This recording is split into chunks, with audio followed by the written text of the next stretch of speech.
In previous videos, we went through the development of quantum mechanics. The main result of the old quantum theory was the Bohr-Sommerfeld atomic model, where the size, shape, and orientation of electron orbits were quantized. The old quantum theory was a collection of ad hoc rules that explained many observations in atomic physics, but they lacked a coherent theoretical framework.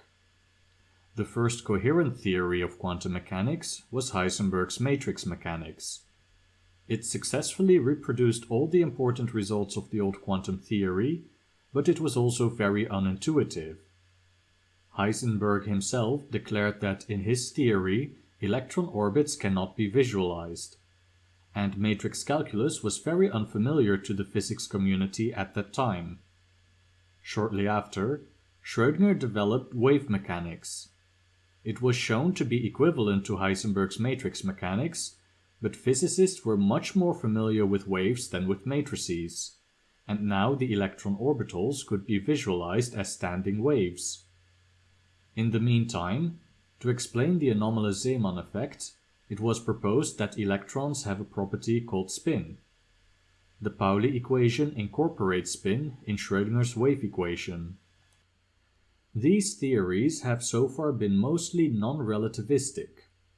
If we want to see how special relativity is incorporated in quantum mechanics, then from a didactic point of view, it would make sense to first make Schrödinger's non-relativistic wave equation relativistic. The result is known as the Klein-Gordon equation. Then we can also incorporate spin, which yields the Dirac equation. However, the historical sequence of events was not quite as straightforward. Both special relativity and general relativity were known well before Heisenberg's matrix mechanics and Schrödinger's wave mechanics had been developed. So already from very early on, it was recognized that quantum theory had to be relativistic. Sommerfeld had already incorporated special relativity in the calculations with the Bohr-Sommerfeld model. We've seen previously that the Broglie hypothesis of electron waves, which had inspired Schrödinger, was built on the results of special relativity. It therefore surprised de Broglie when he saw that Schrödinger's wave mechanics was non-relativistic. In fact, Schrödinger at first did find a relativistic quantum wave equation, but he didn't publish it, because it predicted wrong energy levels for the hydrogen atom. After Schrödinger published his non-relativistic equation, many others derived and published the same relativistic wave equation that Schrödinger had already derived and rejected.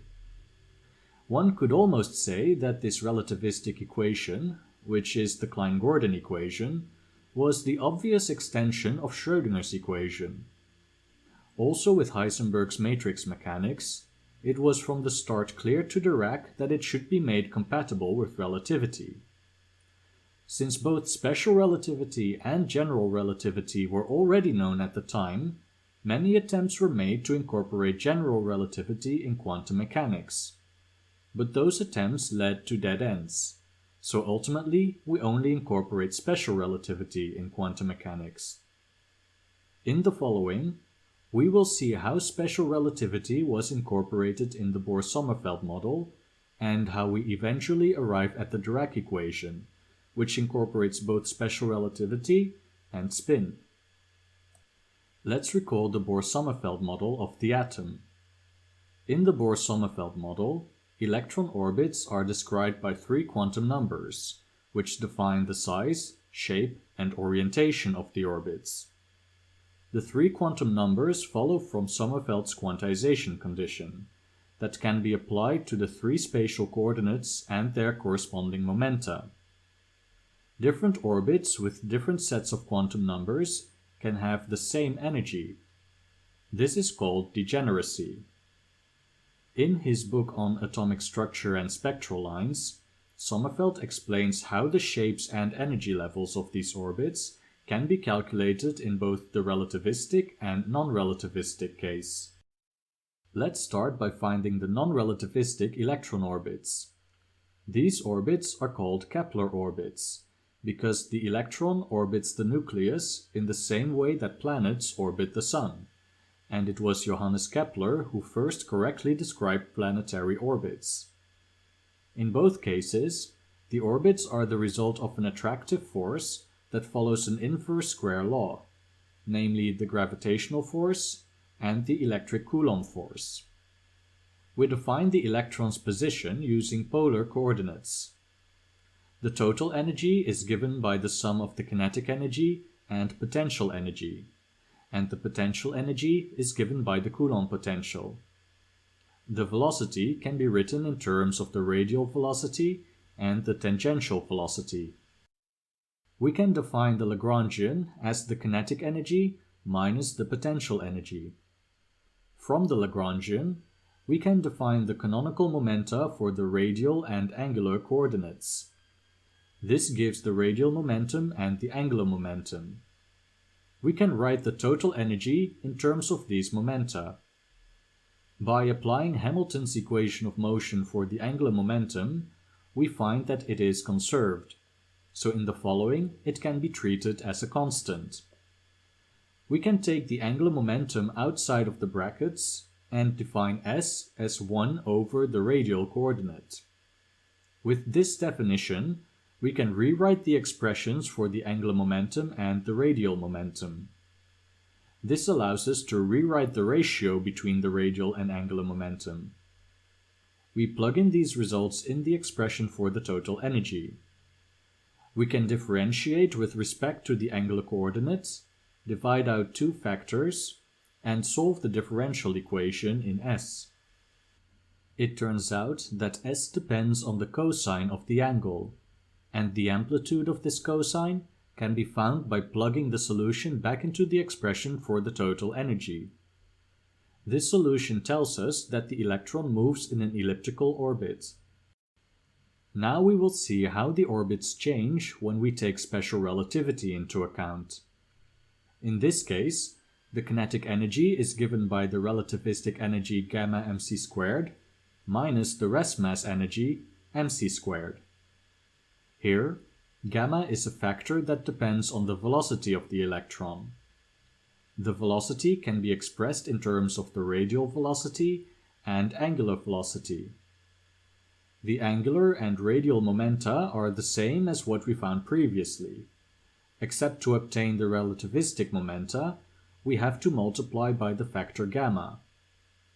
We can write gamma squared in terms of the radial and angular momenta, and then we can solve for gamma squared. We can rewrite the expression for the total energy, and then plug in the expression we just found for gamma squared. Just like in the non-relativistic calculation, we define S as 1 over r, we express the angular and radial momenta in terms of S, and we calculate their ratio. We plug these results into the energy equation, and then differentiate with respect to the angular coordinates. We cancel out factors that are common to both sides, and rearrange the terms. We find a differential equation whose form is similar to the non-relativistic equation that we found. Note that the relativistic equation reduces to the non-relativistic equation in the limit where the speed of light goes to infinity. We can simplify the equation by defining two parameters, lambda and mu. The solution that we found for the non-relativistic case is very similar to the relativistic solution, except that in the relativistic solution, the argument of the cosine is not the angular coordinate phi, but phi times some parameter. This means that when phi changes by 2 pi, the radial coordinate does not return to its original value. So the electron's orbit is not a simple closed ellipse, but rather the relativistic orbit undergoes precession. Now let's calculate the atomic energy levels by applying Sommerfeld's quantization rules. We start again with the non-relativistic case. Sommerfeld's quantization condition states that integrating the momentum over one period gives an integer multiple of Planck's constant. We first apply this condition to the angular coordinate, whose momentum we found is constant. Therefore, When plugging this in the quantization condition, we find that the angular momentum equals the angular quantum number times the reduced Planck's constant. To apply the quantization condition to the radial coordinate, we recall the expression for the total energy in terms of the radial and angular momenta. We can solve for the radial momentum and then plug it into the quantization condition. Solving the integral is non-trivial, but it can be done via the method of complex integration. Here we will just give the end result. We can plug in the values for the parameters a, b, c, and then expand the brackets. We then solve for the energy. This expression for the atom's energy levels reveals the following important conclusion. There are multiple combinations of the radial and angular momentum quantum numbers that yield the same energy level. That is, different electron orbits have the same energy. This is the well-known result of the Bohr-Sommerfeld model, which states that orbits with the same energy quantum numbers can have different angular momentum quantum numbers. Now let's look at the relativistic energy levels of the hydrogen atom. We again use Sommerfeld's quantization condition, which is most easily applied to the angular momentum. To find the radial momentum, we recall the relativistic energy equation that we found previously. We solve for the radial momentum and plug the result into the quantization condition. We plug in the values for the parameters a, b, c, and then expand the brackets. We will now solve this expression for the energy. We first collect the terms containing the radial and angular quantum numbers on one side and square both sides. We expand the numerator in the fraction on the right side. We complete the square in the denominator. We divide both the numerator and denominator by m squared c squared. We move some factors and terms from the right side to the left side, and then solve for the term that contains the energy. We write the two terms on the right side as one fraction, and divide the numerator and denominator by the same factor. We can further simplify by multiplying the numerator and denominator by Planck's constant. Finally, we define a parameter called the fine structure constant, and calculate the relativistic energy levels of the hydrogen atom. Now we can compare the non-relativistic energy levels to the relativistic energy levels. The important difference between the two is that the non-relativistic energies are degenerate. Different combinations of the radial and angular quantum numbers yield the same energy. In the relativistic energy levels, however, this degeneracy is lifted. The different combinations of quantum numbers now give different energy levels. This gives rise to the fine structure in the hydrogen spectral lines. The fine structure of hydrogen was already observed in 1887 by Michelson and Morley. What at first sight appears to be a single spectral line turns out to be two closely spaced spectral lines upon increasing the resolution. This slight splitting of spectral lines is caused by the fact that the degeneracy is lifted in the relativistic energy levels. We can examine in more detail the difference between the non-relativistic and relativistic energies by Taylor expanding the relativistic energies in the fine structure constant. We can calculate the Taylor expansion and express the result in terms of the non-relativistic energy levels. By relating the radial and angular quantum numbers to the more familiar principal and azimuthal quantum numbers, we find that the relativistic energy levels are not only determined by the principal quantum number, as in the non-relativistic case, but also by the azimuthal quantum number. Sommerfeld's relativistic calculations seem to explain the hydrogen fine structure perfectly. However, it later turned out that this explanation was not quite complete. In fact, there were two errors that happened to cancel each other out. The first error is that Sommerfeld's calculation didn't properly account for the wave nature of the electron. The second error is that spin was not taken into account. As we saw in the previous video on spin, Spin-orbit coupling also causes spectral lines to split. As we will see later, these two errors cancel each other out in Sommerfeld's equation, so that we accidentally end up with the correct energy levels. Before we further investigate relativistic quantum mechanics, let's first comment briefly on the newly introduced parameter, the fine structure constant. As the name suggests, and as we just saw, this constant determines by how much the spectral lines are split, thereby forming the fine structure of spectral lines. It might seem that such a constant would play a rather insignificant role in the grand scheme of physics, but the opposite is true. Richard Feynman, for example, called the fine structure constant a mystery that every good theoretical physicist should worry about. So why is it so important? One reason is that the quantity is dimensionless. That means that its numerical value does not depend on the units we choose. Second, it relates the fundamental constants of electromagnetism, relativity, and quantum mechanics to each other. Third, and most important, it turns out that it determines how the electromagnetic field interacts with particles.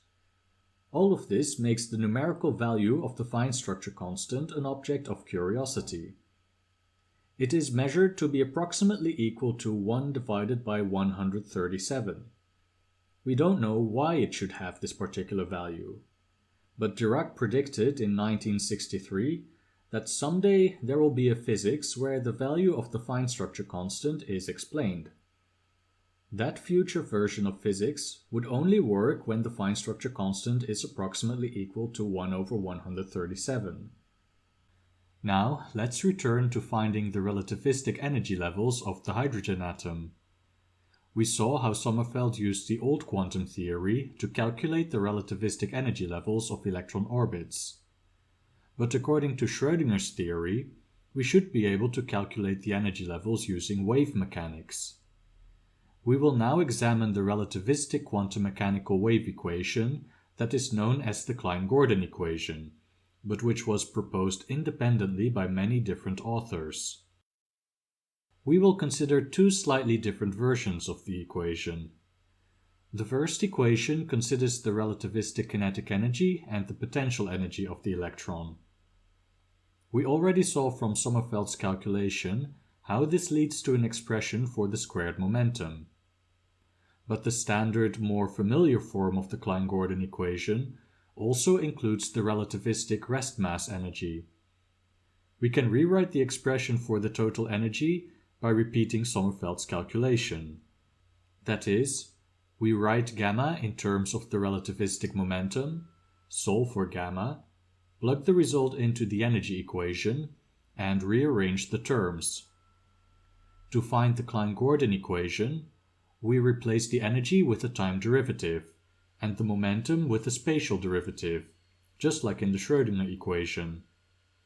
This gives the time-dependent Klein-Gordon equation. To get the time-independent equation, we just keep the energy instead of replacing it by a time derivative.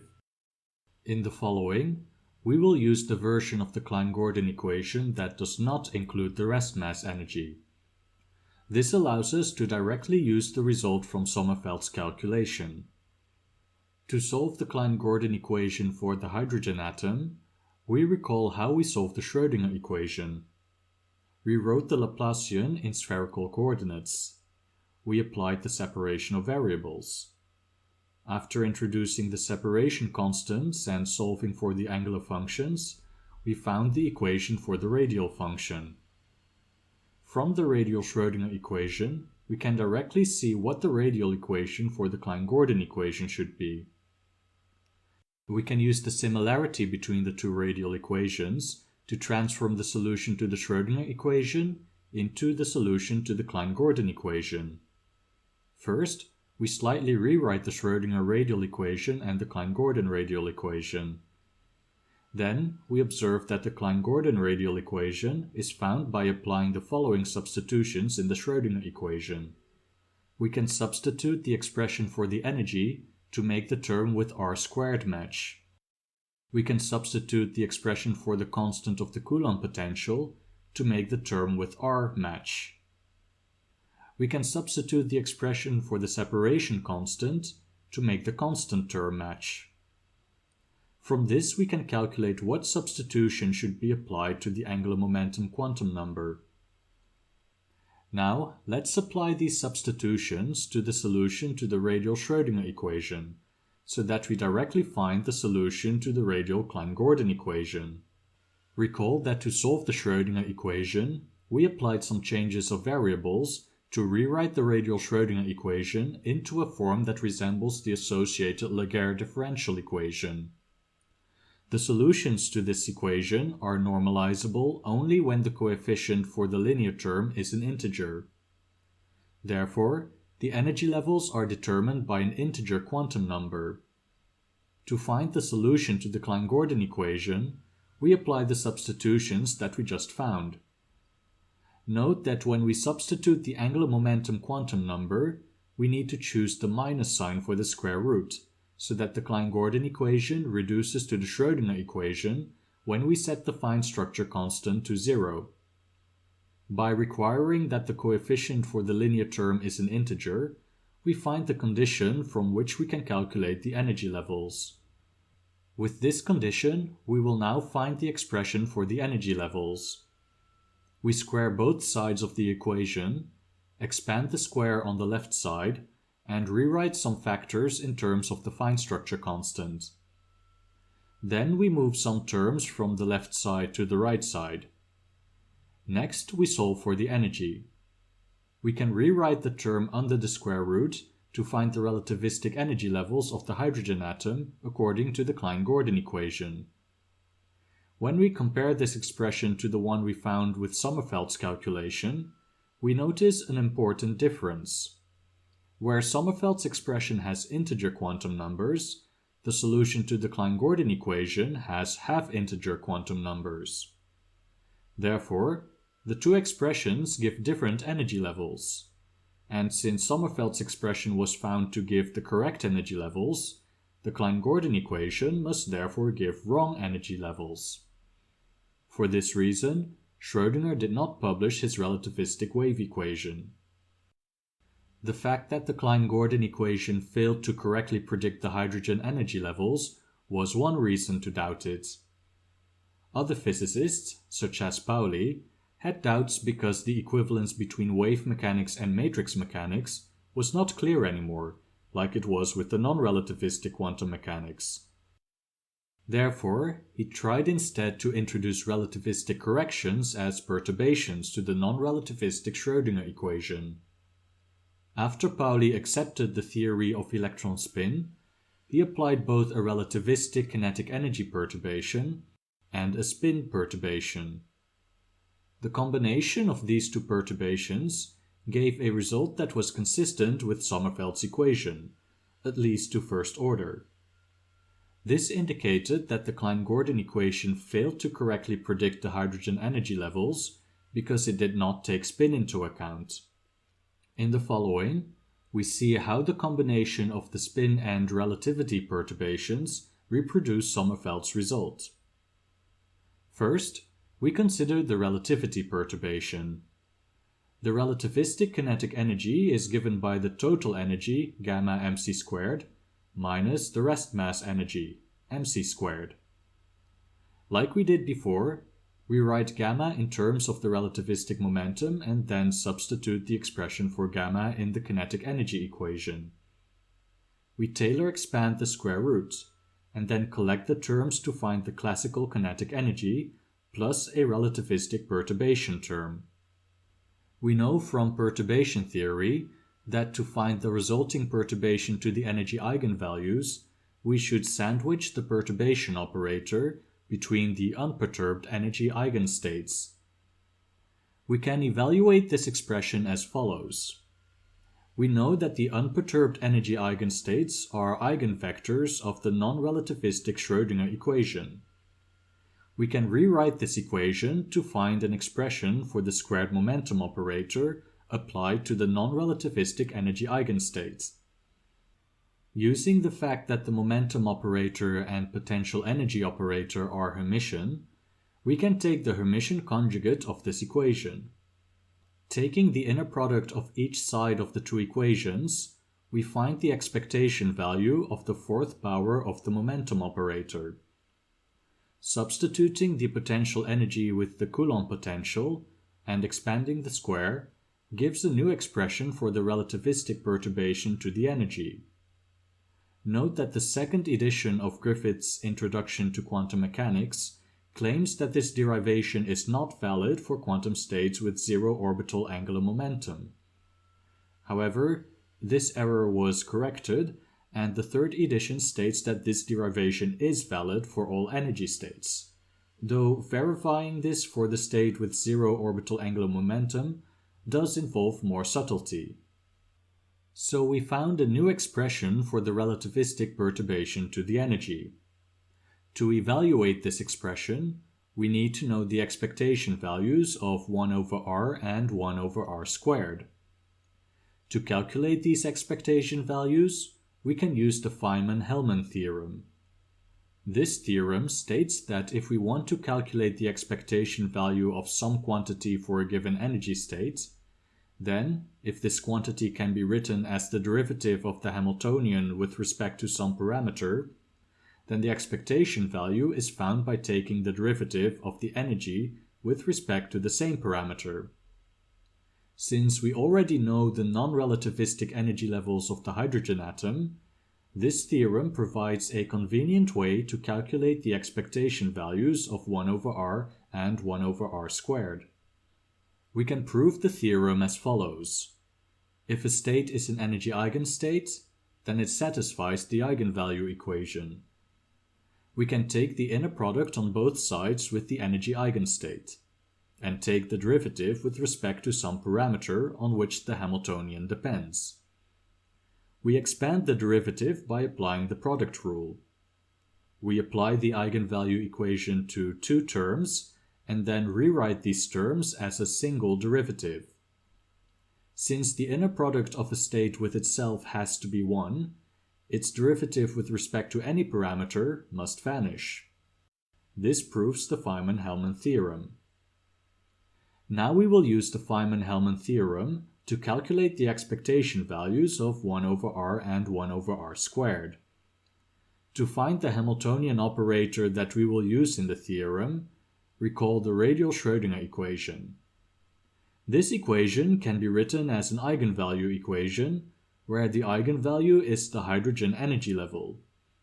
With this equation, we can define an operator that takes the role of the Hamiltonian in the Feynman-Hellman theorem.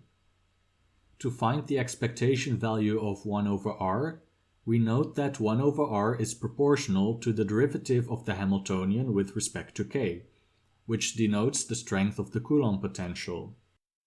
We now apply the Feynman-Hellman theorem and conclude that this expectation value is equal to the derivative of the hydrogen energy level with respect to k. We recall the expression for the hydrogen energy level and calculate its derivative with respect to k. We can simplify the result by using the expression for the Bohr radius. We have now found the expectation value for 1 over r. Now we find the expectation value of 1 over r squared.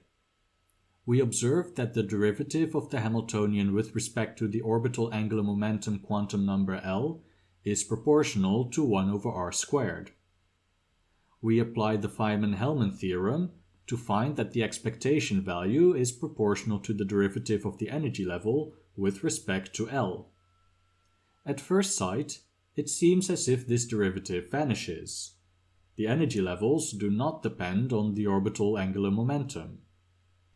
But we have to recall that in finding the normalizable solutions to the radial Schrödinger equation, we required that the principal quantum number n minus the orbital angular momentum quantum number L is an integer.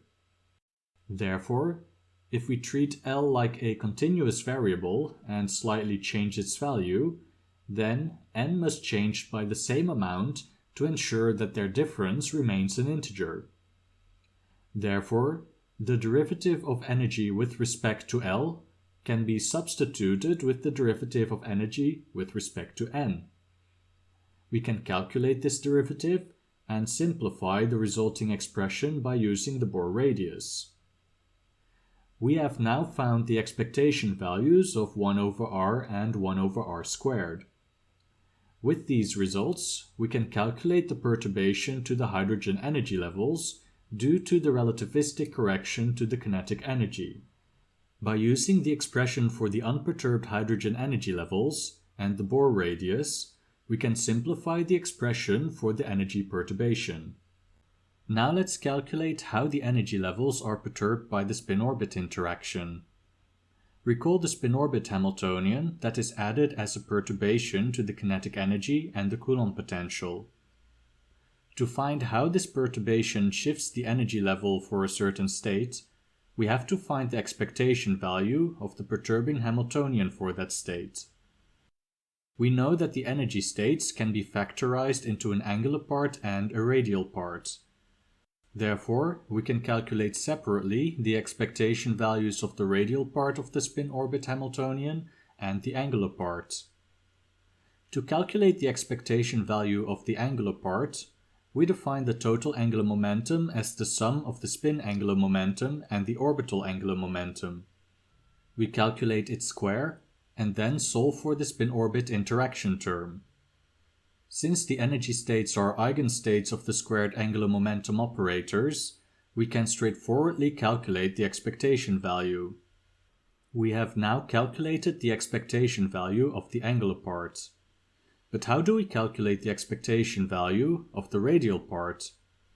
We cannot use the Feynman-Hellman theorem this time. Instead, we have to introduce the Kramers-Pasternack relation. To find this relation, we start by writing down the expression for the expectation value of an arbitrary radial function for a given quantum state. We know that the energy eigenstates can be factorized in a radial part and an angular part. The angular part integrates to 1. We can then express the expectation value as an integral over the radial coordinate. We know that the radial part of an unperturbed energy state satisfies the radial Schrödinger equation. We can define a new function, which is the radial function times the radial coordinates. By substituting this new function in the radial Schrödinger equation, we find the differential equation that it should satisfy.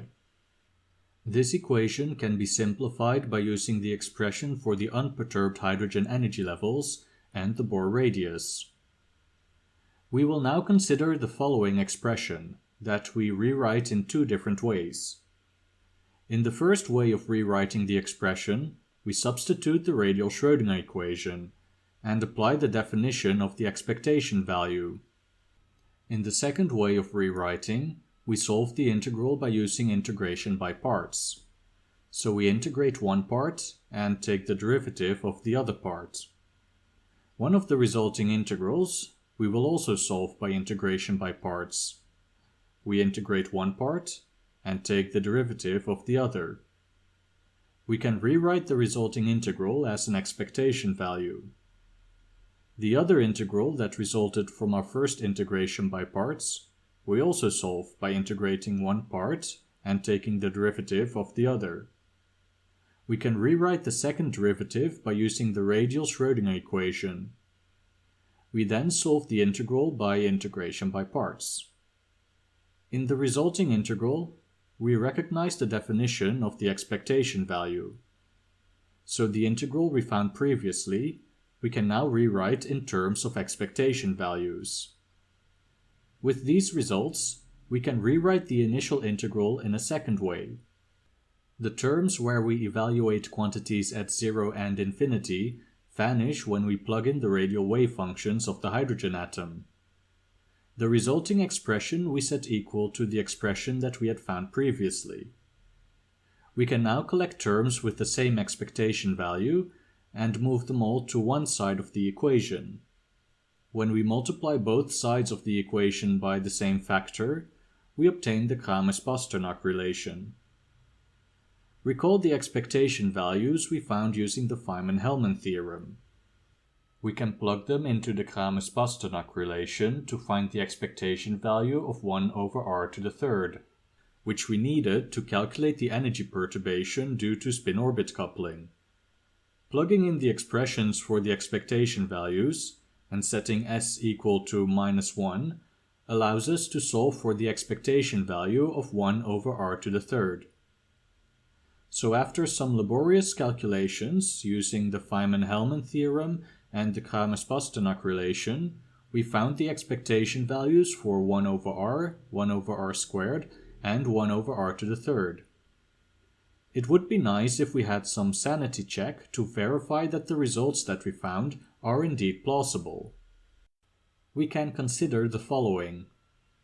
The orbital angular momentum quantum number L describes in the Bohr-Sommerfeld model the shape of the electron orbit. For the maximum value of L, the orbit should be circular.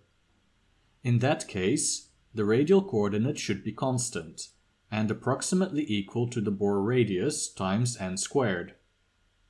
We see that this is consistent with the results we found. We have now found the results that are required to calculate the energy perturbation due to spin-orbit coupling. We plug in the results and then we simplify by using the expressions for the hydrogen energy levels and the Bohr radius, and we use the fact that the spin angular momentum equals 1/2. We now have calculated two perturbations to the energy levels. One is due to the relativistic correction to the kinetic energy, the other is due to spin-orbit coupling. The total correction to the energy is found by adding the two perturbations. Now we consider two cases. Since the spin angular momentum s is 1/2, the total angular momentum j is the orbital angular momentum L plus or minus 1/2.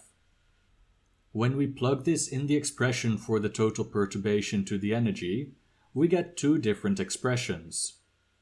But when we write them in terms of the total angular momentum j, the two expressions become the same.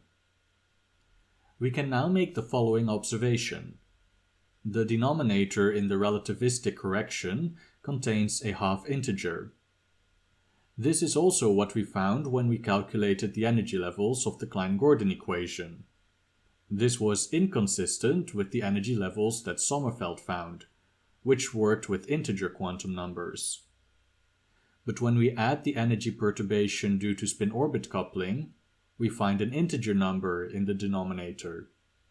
Therefore, to find the correct energy levels, we must take into account both the relativistic correction to the kinetic energy and spin-orbit coupling. If we consider Sommerfeld's formula for the relativistic energy levels and Taylor expand it to first order, we find a similar formula for the energy perturbation, with an integer in the denominator. So we've seen that to obtain the correct energy levels as predicted by the Sommerfeld formula, it's not sufficient to just use a relativistic wave equation, like the Klein-Gordon equation. Rather, we have to include the effects of spin. This indicated that spin and relativity are somehow intimately related. Spin and relativity can be introduced by using perturbations, but that doesn't yield an exact formula like Sommerfeld's. It only yields us a first-order approximation. So what equation do we use to fully incorporate both the effects of relativity and spin? It was Paul Dirac who found an equation that does this. However, it was initially not his goal to find an equation that incorporates both relativity and spin. Rather, he wasn't satisfied with the way the Klein-Gordon equation incorporated relativity into quantum mechanics, so he tried to find a better equation. The fact that his equation also seemed to account for spin came as a surprise to Dirac. So first, let's see why Dirac objected to the Klein-Gordon equation, and how he found an alternative relativistic wave equation. Then we'll see how this new equation, the Dirac equation, takes spin into account, and successfully reproduces Sommerfeld's formula for the relativistic energy levels of the hydrogen atom. Before Dirac worked on his relativistic wave equation, he had been working on his transformation theory. This theory elegantly unified the different formulations of quantum mechanics, such as Heisenberg's matrix mechanics and Schrödinger's wave mechanics. Dirac was very pleased with this work, and therefore he became convinced that any future quantum theories should be in agreement with the formalism that he had developed. But the Klein-Gordon equation could not be reconciled with Dirac's transformation theory. This is because the Klein-Gordon equation contains a second derivative with respect to time, whereas the transformation theory requires that the quantum equations of motion contain only a first-order time derivative. In particular, only if the equation has a first-order time derivative can we guarantee that the wave function can be interpreted as a probability distribution, as is prescribed by Born's rule. We can understand this as follows. The Schrödinger equation states that the first-order time derivative of the wave function is found by applying a Hermitian linear operator to the wave function and multiplying with the imaginary unit I. The explicit solution to this differential equation states that the wave function at any point in time is found by applying the time evolution operator to the initial wave function. The time evolution operator is unitary, which means it preserves the length of the vector. That is, we can define a function that is always positive and that for all times integrates to 1. Therefore, we can interpret this function as a probability density. The Klein-Gordon equation, on the other hand, contains a second-order time derivative. Therefore, we cannot apply the same line of reasoning. Instead, the function that for all times integrates to 1 is not guaranteed to be always positive. Therefore, it cannot be interpreted as a probability density. We will now demonstrate mathematically that these functions indeed always integrate to 1 in the cases of the Schrödinger theory and the Klein-Gordon theory respectively. We first consider the Schrödinger equation. To demonstrate that the probability density integrates to 1 for all times, we demonstrate that the time derivative of the integral vanishes. First, we apply the product rule to calculate the time derivative. Then we use the Schrödinger equation to rewrite the time derivatives. We write the Hamiltonian as the sum of the kinetic and potential energy. The terms with the potential energy cancel, and we take a constant factor outside of the integral. We can write the integrand as a full derivative. Therefore, we can evaluate the integral straightforwardly. Because the wave function should be normalizable, it vanishes at infinity. Therefore, the probability density always integrates to 1. Now let's do the same exercise for the Klein-Gordon equation. We integrate the Klein-Gordon equivalent of the probability density over all space, and demonstrate that the time derivative of this integral vanishes. We apply the product rule to calculate the time derivative. We use the Klein-Gordon equation to rewrite the second-order time derivative. Note that we have to consider the Klein-Gordon equation for a free particle. That is, the potential energy is set to 0.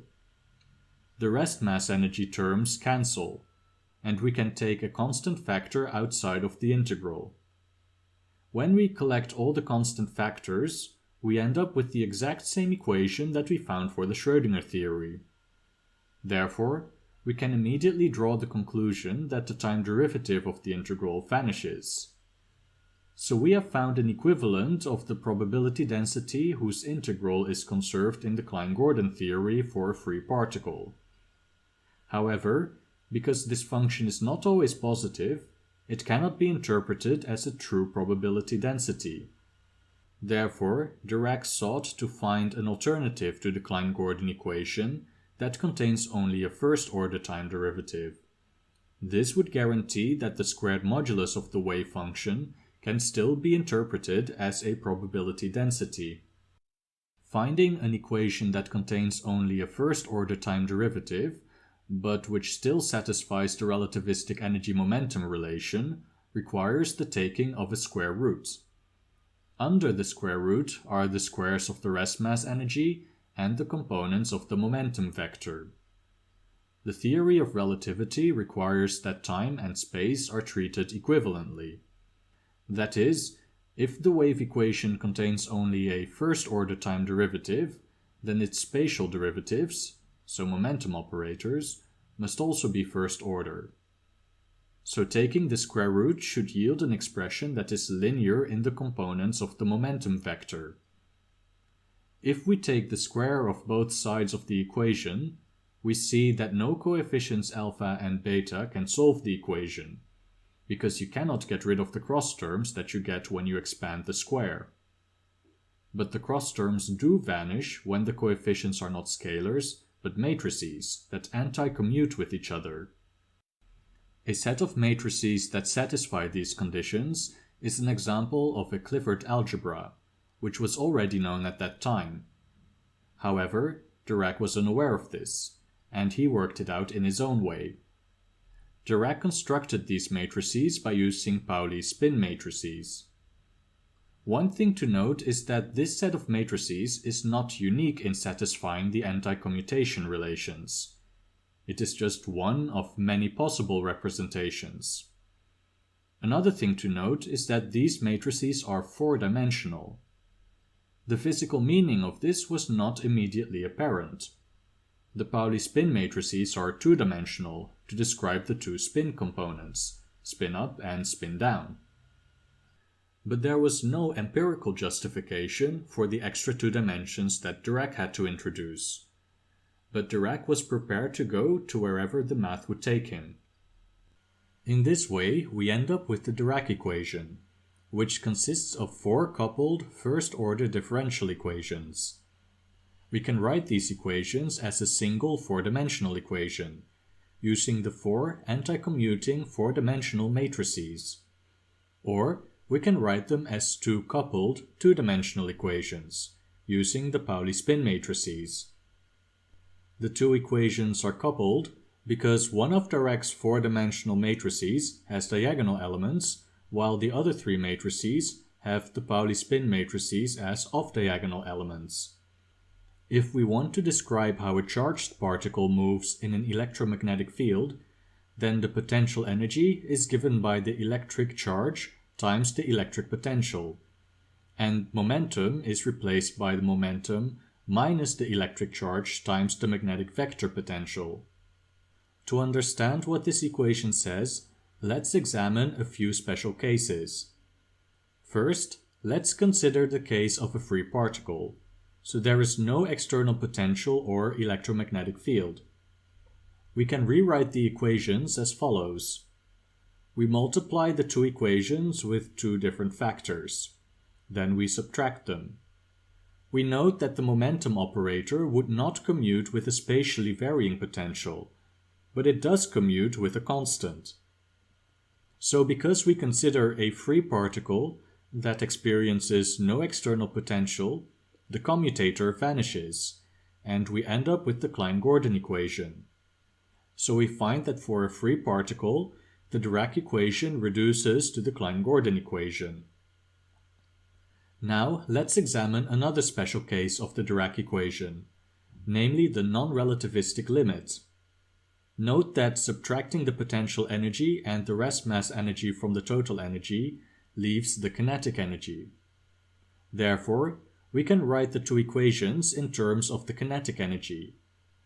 In the non-relativistic limit, the kinetic energy is much smaller than the rest mass energy.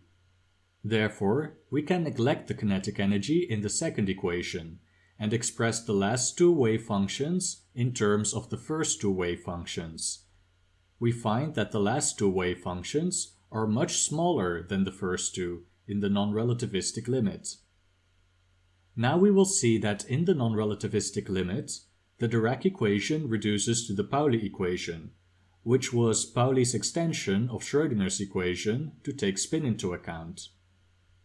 That will be the first indication that the Dirac equation describes the effects of both relativity and spin.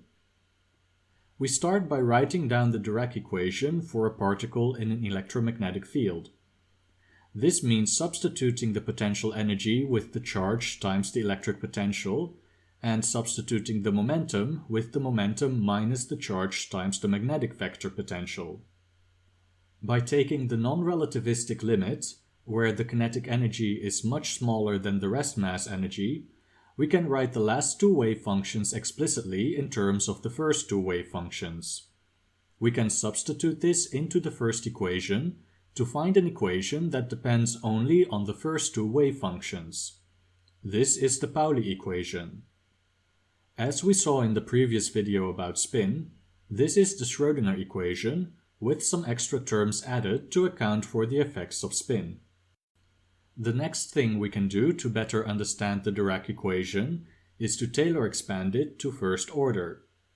In this way, we will recover the relativistic perturbations to the Schrödinger equation that we found earlier, namely the first order correction for the relativistic kinetic energy and the spin-orbit coupling term. We start by writing down the Dirac equation. We again write the second equation in terms of kinetic energy, and use it to express the small part of the wave function in terms of the large part. We assume that the kinetic energy is small compared to the rest mass energy, but this time we don't completely neglect the kinetic energy. Instead, we apply a first-order Taylor expansion. We then substitute the expression for the small part of the wave function into the first equation. We now have an equation that depends only on the large part of the wave function. Furthermore, to compare this equation to the perturbed Schrödinger equation, we have to write it in terms of the energy that does not include the rest mass energy. We will now rewrite the term with the potential energy between the two dot products of the Pauli matrix vector with the momentum vector. Note that rewriting this term is not trivial, because the momentum operator does not commute with a spatially varying potential. So when we swap the order of the momentum operator and the potential, we have to introduce a commutator. The total energy is a scalar that commutes with the momentum operator, and the potential energy commutes with the Pauli spin matrices. So we can write the commutator as the commutator of only the momentum operator and the potential energy. Next, we apply the Pauli vector identity, and then we plug this result into the Dirac equation. We then evaluate the term with the cross product. First, we observe that the commutator of the momentum vector with a radially symmetric potential yields a radial derivative of the potential. We plug this result into the term that we want to evaluate. The angular momentum vector is given by the cross product of the position and the momentum. The spin vector is proportional to the vector of Pauli matrices. We set the potential energy equal to the Coulomb potential. The resulting expression is the energy due to spin-orbit coupling that we found in the previous video on spin. Note that the Thomas correction factor of 1/2 is included. Now we consider the term with the dot product. This term turns out not to be Hermitian, but a Hamiltonian is supposed to be Hermitian. If it's not Hermitian, then the total probability is not conserved as the wave function evolves in time. Therefore, the expression that we found is not a proper Hamiltonian, and it cannot be fairly compared to the perturbed Schrödinger Hamiltonian. To find a proper Hamiltonian, we must ensure that the total probability is conserved in time. The Dirac equation is constructed in such a way that the total probability of the four-component wave function is constant in time. When we write the small part of the wave function in terms of the large part and plug it into the expression for the total probability, we find that the large part of the wave function must be multiplied by an extra correction factor to ensure that the total probability is conserved in time, and therefore that the Hamiltonian is Hermitian. So let's apply this substitution in the energy equation. We apply the correction factor to the wave functions, and then neglect the small terms so that only the commutator with the potential energy remains. We can collect the new term and the non-Hermitian term, and evaluate their sum, which is Hermitian. To evaluate this expression, We recall that the squared momentum vector corresponds to the Laplacian, and the commutator with the momentum vector corresponds to taking the gradient. We expand the divergence of a product by applying the product rule. We combine all the results to rewrite the term from the Hamiltonian that we want to evaluate. To interpret the resulting expression, we consider the product rule for the Laplacian. We find that the term in the Hamiltonian reduces to the Laplacian of the potential. With this result, we find our final expression for the first-order approximation of the Dirac equation. The first two terms correspond to the Schrödinger Hamiltonian. The next term is the first-order correction for the relativistic kinetic energy. The third term describes spin-orbit coupling. This gives further confirmation that the Dirac equation correctly accounts for both relativity and spin. The final term is called the Darwin term.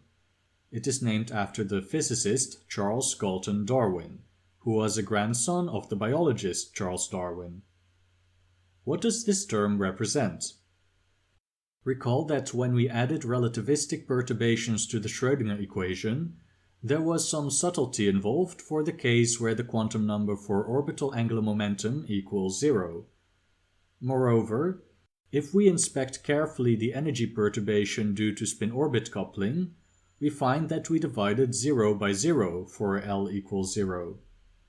When we calculate the Darwin term for the Coulomb potential, we see that it reduces to a delta function. So only wave functions that are non-zero at the origin are affected by this term. By examining the wave functions for the hydrogen atom, we find that the Darwin term affects only the states with L equals 0. Therefore, one can infer that the Darwin term resolves the ambiguity in the case where L equals 0. So the Dirac equation successfully reproduces the results from the perturbed Schrödinger equation that takes relativity and spin into account up to a first-order approximation. That looks promising, but of course the ultimate confirmation of the validity of the Dirac equation would be to demonstrate that it reproduces the exact Sommerfeld formula. This demonstration was not performed by Dirac himself, but by Darwin and Gordon shortly after Dirac had published his equation. To solve the Dirac equation for the hydrogen atom, we start by rewriting the product of the Pauli vector and the momentum vector, sigma.p. We will express it in terms of radial and angular coordinates, so that we can exploit the rotational symmetry of the hydrogen atom. To do this, we will consider one expression and rewrite it in two different ways. In the first way of rewriting this expression, we apply the Pauli vector identity to the first two factors.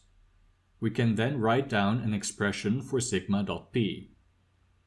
In the second way of rewriting the expression, we apply the Pauli vector identity to the final two factors. We use the fact that the angular momentum is given by the cross product of the position vector and momentum vector. We now use these two results to find a new expression for sigma.p. In this expression, we find the inner product of the position vector and the momentum vector. We can compare this to the derivative with respect to the radial coordinate, expressed in terms of Cartesian coordinates by using the chain rule. If we express the Cartesian coordinates in terms of spherical coordinates, we find that the radial derivative is proportional to the inner product of the coordinate vector with the momentum vector. Now that we have rewritten r.p, we can rewrite the dot product of the Pauli vector with the position vector, sigma.r. By expressing the Cartesian coordinates in terms of spherical coordinates, we find that sigma.r is equal to the radial coordinate times a matrix that depends only on the angular coordinates. Lastly, we look at the dot product of the Pauli vector with the angular momentum vector, sigma.l. We recall that we can interpret the off-diagonal elements as lowering and raising operators of the z component of angular momentum. By combining all the results, we have expressed sigma.p in terms of spherical coordinates. Now that we have rewritten the Dirac equation in terms of spherical coordinates, we can outline how we will solve the equation. Just like when solving the Schrödinger equation, we apply separation of variables. That is, we assume that each wave function can be written as the product of a radial function and an angular function. But now we make some additional assumptions. Namely, we assume that all four wave functions have different angular functions, but the first two wave functions share a common radial function, and so do the final two wave functions. We will demonstrate that we can choose the angular functions such that the angular components of the first two wave functions form an eigenvector of the matrix containing angular momentum operators. Similarly, the angular components of the final two wave functions also form an eigenvector, but with a different eigenvalue. Furthermore, we will demonstrate that applying the matrix with the sines and cosines to the angular components of the final two wave functions gives the angular components of the first two wave functions. Note that if we square the matrix, we obtain the identity matrix. It therefore follows that multiplying the matrix with the angular components of the first two wave functions yields the angular components of the final two wave functions. Once we have demonstrated that we can find angular functions that satisfy these properties, we can plug these functions into the Dirac equation and simplify as follows. First, we note that the angular momentum operators act only on the angular parts of the wave functions, and then we use the fact that the vector of the angular components of the final two wave functions are an eigenvector of the matrix with angular momentum operators. We assumed that applying the matrix with sines and cosines will swap the angular components of the final two wave functions with the angular components of the first two wave functions. We have now obtained two identical equations, where we can divide out the angular component. This leaves us with an equation that depends only on the radial coordinates. When we apply the same procedure to the final two components of the Dirac equation, we find a second equation for the radial functions. We thus find a set of two coupled differential equations for the radial parts of the wave functions. By solving for the radial functions, we will find the energy levels of the hydrogen atom, which we can compare to the energy levels described by Sommerfeld's formula. That is the outline of how we are going to find the hydrogen energy levels according to the Dirac equation. So the first thing that we're going to do is to demonstrate that there are solutions to the Dirac equation whose angular components are eigenvectors of the matrix with the angular momentum operators. Moreover, we will demonstrate that the eigenvalues can be related to the total angular momentum, which is given by the sum of the orbital angular momentum and the spin angular momentum. To demonstrate these claims, we will show that there are simultaneous eigenstates of the Hamiltonian operator, the operator k, which contains the dot product of the Pauli vector with the orbital angular momentum, and the total angular momentum operator j, which is the sum of the orbital angular momentum L and the spin angular momentum S. We will show that the quantum number for total angular momentum is straightforwardly related to the eigenvalues of the operator k. Before we demonstrate that the total angular momentum is conserved, we show that the orbital angular momentum is not conserved in the Dirac equation for the hydrogen atom. To check whether a quantity is conserved, or whether it has simultaneous eigenstates with the Hamiltonian, we must see whether the operator of that quantity commutes with the Hamiltonian operator. We know that the orbital angular momentum commutes with a spherically symmetric potential, so we only need to check the commutator with sigma dot p. We write out the definitions of the angular momentum vector and sigma dot p. For simplicity, we will only check the commutator of the x component of the angular momentum. This means calculating the commutator with each entry of sigma dot p. We plug in the definition of the x component of the angular momentum, and we use the fact that a momentum component commutes with everything except its corresponding spatial coordinate. To calculate those commutators, we use the canonical commutation relation. we find that the commutator of orbital angular momentum and sigma dot p does not vanish. Therefore, orbital angular momentum is not conserved.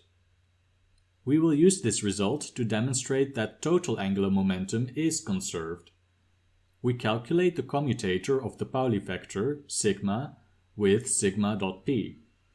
Recall that the spin vector is directly proportional to the Pauli vector. For simplicity, we again only consider the x component. We write out the commutator of the Pauli spin x matrix with the matrix sigma dot p. We calculate each matrix product and then take their difference.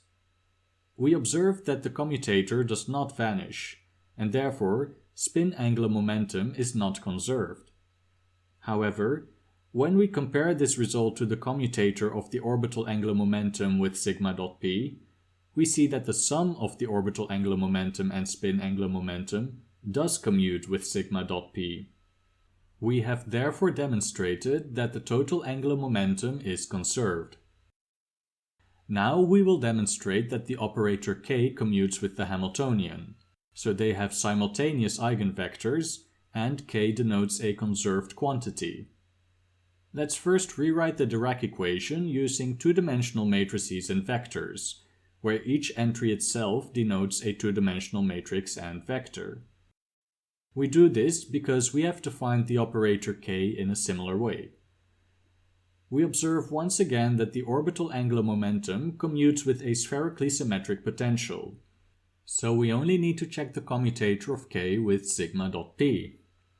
We calculate the two matrix multiplications, take their difference, and note that we can take a common factor outside of the matrix. This factor contains the anti-commutator of sigma dot L and sigma dot P. We calculate each term of this anti-commutator by applying the Pauli vector identity. From the definition of the angular momentum vector, we find that its dot product with the momentum vector vanishes. The sum of the two cross products is proportional to the momentum vector. Therefore, the anti-commutator of sigma dot L and sigma dot P is proportional to sigma dot P. When we plug this result into the expression for the commutator of k with the Hamiltonian, we find that it reduces to 0. Therefore, the operator k represents a conserved quantity, and it has simultaneous eigenstates with the Hamiltonian. Finally, we can straightforwardly observe that the angular momentum vector j commutes with the operator k, because the orbital angular momentum L and spin angular momentum s commute with themselves and each other. Therefore, there exist wave functions that simultaneously have a well-defined value for the energy, total angular momentum, and the observable k. To understand the physical significance of k, we relate its eigenvalues to the eigenvalues of the total angular momentum j. First, let's look at the operator k squared.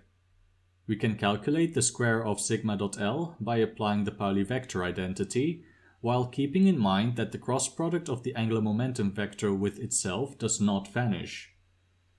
We can also calculate the square of the total angular momentum operator j. We can simplify the expression for k squared by collecting two terms, and we can simplify the expression for j squared by observing that the dot product of the Pauli vector with itself yields 3 times the identity matrix. When we compare the final expressions for k squared and j squared, we find that they are the same except for an additive term, that is 1/4 the squared reduced Planck's constant. If we would apply this k squared operator to a state that is a simultaneous eigenvector of k squared and j squared, then it results in the state being multiplied by the squared eigenvalue of k, which we will denote as h bar squared times kappa squared. Looking at the right-hand side of the equation, applying the j squared operator to the state results in a multiplication with its eigenvalue, which we know to be h bar squared times j plus 1, where j denotes the quantum number for the total angular momentum. We can rewrite this into a quadratic equation for j, and solving it yields that the quantum numbers j and kappa differ by 1/2. Note that the total angular momentum quantum number J can be a half integer, because it contains the half integer quantum spin. In that case, it follows that kappa would be an integer. Now let's apply this result to the Dirac equation for the hydrogen atom. We assume that we have a state that is a simultaneous eigenstate of the Hamiltonian, the total angular momentum, and the operator k. This means that when we apply k to the wave functions, they are multiplied by the eigenvalue h bar times kappa. If we write out the two separate equations for the first two and final two wave functions, we find that the first two wave functions form an eigenvector of sigma.L with some eigenvalue, and the final two wave functions also form an eigenvector of sigma.L, but with a different eigenvalue. Therefore, when we plug this result into the Dirac equation, we can substitute sigma.L with the appropriate eigenvalue. To take the next step in solving the Dirac equation for the hydrogen atom, Dirac used the following argument. We can write the two equations with two-dimensional matrices as a single equation with four-dimensional matrices, just like how we formulated the Dirac equation originally. We will direct our attention to the two four-dimensional matrices. One of the matrices is diagonal. The other contains sines and cosines on off-diagonal elements. We can observe that these two four-dimensional matrices anti-commute with each other. Now recall that when we constructed the Dirac equation, we had to define four four-dimensional matrices that anti-commute with each other.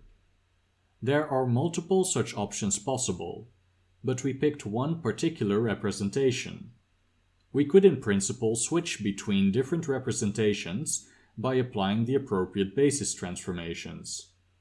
Dirac argues that since the two four-dimensional matrices anti-commute, they are just one particular representation of anti-commuting matrices, and we can apply a basis transformation to change the matrix of sines and cosines into another simpler anti-commuting matrix that simply swaps the first two wave functions and the final two wave functions.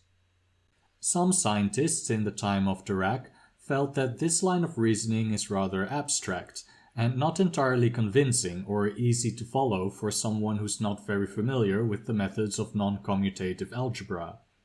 They therefore preferred to solve the equations by more explicit means. So in the following, we will consider an explicit solution to the eigenvalue problem and verify that it indeed satisfies all the assumed conditions. These solutions will make use of special functions called the spherical harmonics. These are functions that are used in the solution to the Schrödinger equation for the hydrogen atom. They use associated Legendre polynomials to describe the angular part of the energy eigenfunctions. They also contain a normalization factor to ensure that the function integrates to 1, so that it can be interpreted as a probability distribution. These associated Legendre polynomials satisfy a variety of recurrence formulas. We will have to use some of these identities to verify that the proposed functions are solutions to the Dirac equation. Moreover, the spherical harmonics also have special properties in relation to the angular momentum ladder operators. When we apply a raising or lowering operator to a spherical harmonic, the upper index, that indicates the azimuthal dependence, increases or decreases by 1, and the function is multiplied by a constant prefactor. Note that depending on the convention that is used, the spherical harmonics are sometimes defined with an extra minus sign. Keeping in mind these properties of the spherical harmonics and associated Legendre polynomials, we will now verify some explicit solutions to the Dirac equation for hydrogen. First, we will find functions that are eigenfunctions of the operator k. We saw that if we have an eigenfunction of k, it implies that the first two wave equations form an eigenvector of sigma.L with a certain eigenvalue, while the last two wave functions are an eigenvector with a different eigenvalue. We now claim that the eigenvector as described by the first equation is given by two different properly weighted spherical harmonics. To demonstrate that this is indeed an eigenvector, we calculate the matrix vector product by using the knowledge of how the angular momentum operators act on the spherical harmonics. We do this for both the top row and the bottom row of the matrix. Having used these properties of how the angular momentum operators act on the spherical harmonics, we can now write the entries of the matrix sigma.L as scalars, with which the spherical harmonics are multiplied. Therefore, the first eigenvalue equation can be written as a matrix vector product, where the matrix contains scalars instead of angular momentum operators. We expand the expression below the square root. We then factorize it so that the matrix vector product can be calculated straightforwardly. We calculate the matrix vector product and collect the terms in both the top and bottom entry. We now observe that the proposed vector indeed satisfies the first eigenvalue equation. For the second eigenvalue equation, we apply the same procedure. We claim that the eigenvector is described by two properly weighted spherical harmonics. To verify this claim, we write the angular momentum operators as scalars by considering their effects on spherical harmonics. We calculate the matrix vector product, collect the terms in the top entry and bottom entry, and conclude that this vector indeed satisfies the second eigenvalue equation. Now that we have found the eigenvector of the operator k, we can calculate the effect of the matrix with sines and cosines. To calculate the matrix vector product, we use the definition of the spherical harmonics. We can cancel out one factor and take a common factor outside of the vector. We take a second factor outside and then simplify a term.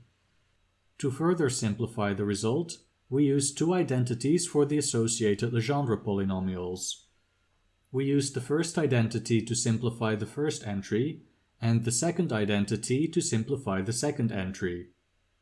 We take a common factor outside the vector and then use the definition of the spherical harmonics to rewrite the associated Legendre polynomials. We find that the resulting vector is proportional to the first eigenvector of the sigma.L operator. So we found that applying the matrix of sines and cosines to the second eigenvector of sigma.L gives something proportional to the first eigenvector. If we square the matrix with sines and cosines, we get the identity matrix. Therefore, applying it to the first eigenvector of sigma.L gives the second eigenvector. We now apply these results to the Dirac equation for the hydrogen atom. We write the four wave functions as some radial function times an angular function. The angular functions are chosen such that the state is an eigenstate of the k operator. We saw that applying the matrix with sines and cosines switches the first two angular functions with the final two angular functions. Therefore, we can divide out the angular functions and obtain a system of two coupled differential equations for the radial functions. We will now solve for the radial functions. First, we simplify the equations by defining two new quantities, which we substitute in the two equations. Next, we define two new functions. To substitute them into the equations, we must calculate their derivatives. When we take the derivative, we find three terms by applying the product rule. We simplify the expression by taking out a common factor. When we plug in these new functions in the differential equation, we can divide out this common factor. We apply the substitution to both equations. And finally, we write the Coulomb potential in terms of the fine structure constant. We will now solve for the radial functions by using the method of Frobenius. In this method, we write the radial functions as power series with coefficients that are to be determined. Note that in our case, the exponents are not necessarily integers, but rather integers plus some number ρ that is not necessarily integer. We plug in the power series into the differential equations. To solve for the coefficients, we collect the terms which have the same power. This results in two equations, where we can rearrange the terms so that the n+1th coefficients are written in terms of the nth coefficients. The power series starts at n equals 0, so the coefficients for n equals -1 must vanish. We rewrite the first equation and substitute it in the second. We divide out f0 and obtain an equation with the fine structure constant alpha, the eigenvalue kappa of the operator k, and the non-integer exponent rho. This allows us to solve for rho. So by considering the first term of the power series, we found the non-integer exponent rho. To solve for the coefficients fn and gn, we consider the term where the power series terminates.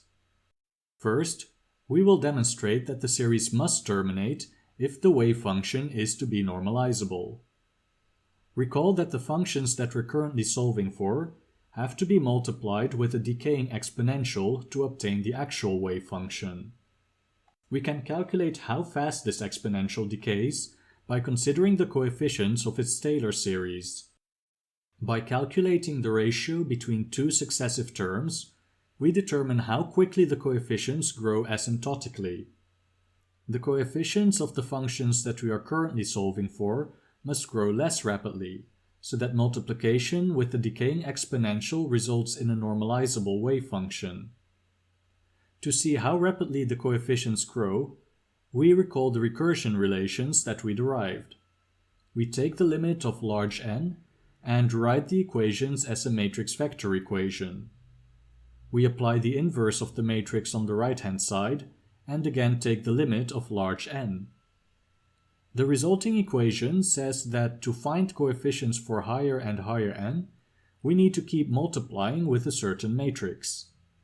To study the effect of this repeated matrix multiplication, we calculate the eigenvectors and eigenvalues of the matrix. Repeated matrix multiplication then means that each eigenvector is repeatedly multiplied by its eigenvalue. We find that one eigenvector has eigenvalue 0, and the other eigenvector has a non-zero eigenvalue. This implies that either the series terminates, or if it doesn't, that the coefficients grow at a rate that is higher than that of the exponential that should dampen the growth. This implies that the wave function would not be normalizable if the series doesn't terminate. Therefore, we assume that there is some n for which the coefficients for f and g vanish. Plugging this condition in the recursion relations gives an equation for the final non-zero coefficients of f and g. Now let's look at the recursion relations involving the second-to-last coefficients. We multiply the second equation by square root m over n. This makes the left-hand sides of the two equations the same, so we can equate the right-hand sides.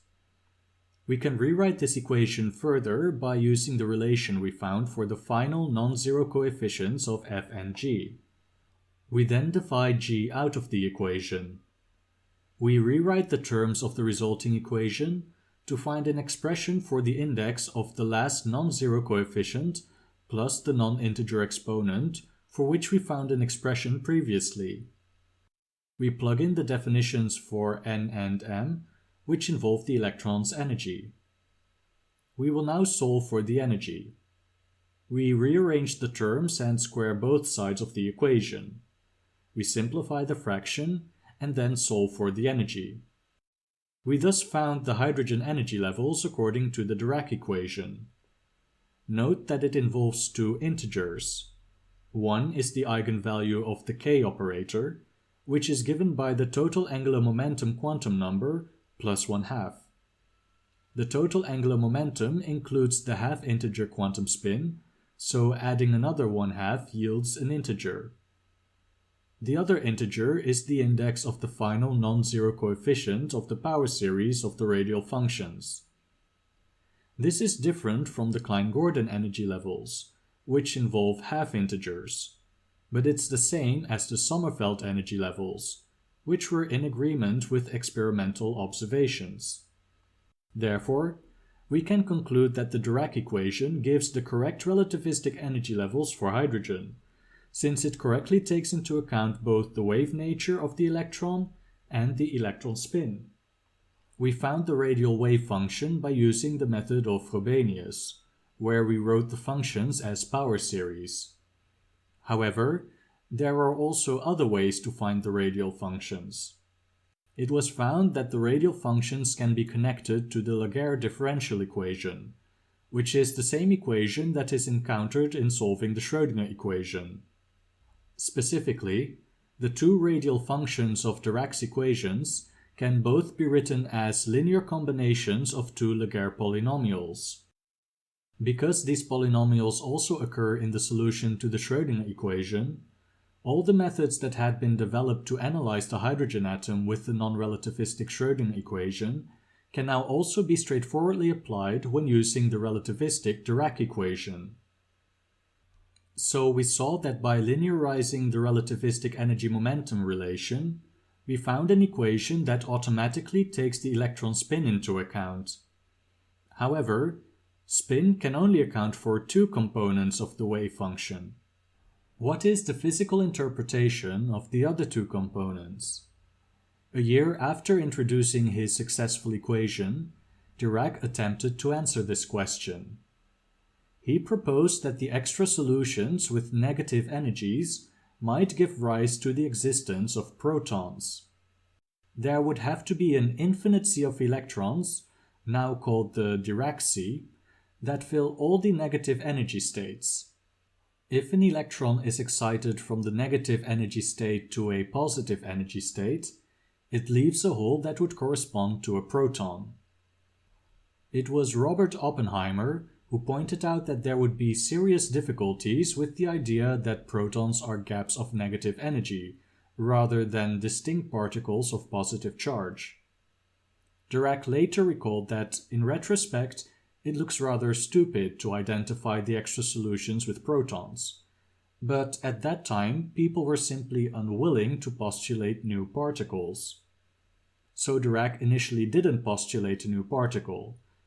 But after it became clear that the extra solutions couldn't correspond to protons, he proposed a new kind of particle that he called the anti-electron, which is nowadays known as the positron.